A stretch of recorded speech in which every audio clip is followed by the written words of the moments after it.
இப்போ தான் சொன்னோம் யாரும் வரலன்னு. ஒருத்தவங்க போகிறாங்க, எங்கே போகிறாங்கன்னு தெரியல. சரி, நானும் இவங்களே ஃபாலோ பண்ணி போகிறேன். நான் இன்னும் அவங்கள ஃபாலோ பண்ணி போயிட்டு தாங்க. வழி எவ்வளோ குறுகலாகிடுச்சுன்னு பாருங்கள்.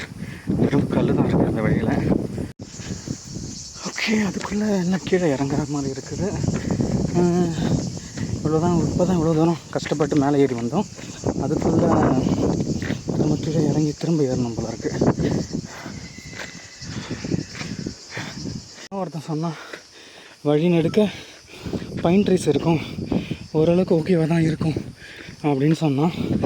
அந்த பைன் ட்ரீஸு அப்படின்னு ஒன்று கூட என் கண்ணில் படவே இல்லை.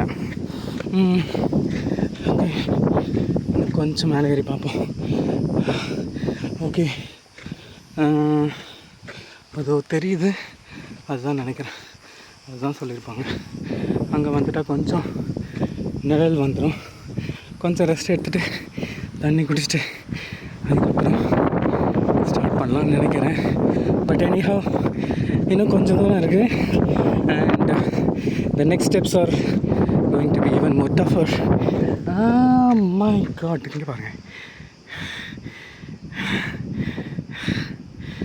This is what about. Nice. Okay, ஆக்சுவலாக சொல்லியிருந்தாங்க that I should follow the blue and white paints. அதை நான் இவ்வளோ தூரம் வந்ததுக்கப்புறம் இப்போ தான் நோட் பண்ணுறேன். ஓகே, கண்டினியூ பண்ணுறேன். ஐ திங்க் நம்மளை க்ராஸ் பண்ணி போன அந்த கழுதுங்க ரொம்ப தூரம் போயிடுச்சான்னு தெரில. Let me try and catch up.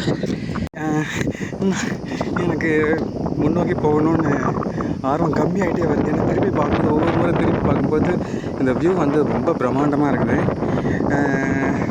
ஆக்சுவலாக நான் பார்க்குறத இந்த ஃபோன் வந்து ஒரு 10 to 15% தான் ஜஸ்டிஃபை பண்ணணும்னு நினைக்கிறேன். ஏன்னா பயங்கர வித்தியாசம் இருக்குது இந்த ஃபோனில் கேப்சர் பண்ணுறது. But நெவர்லெஸ் the view is extra.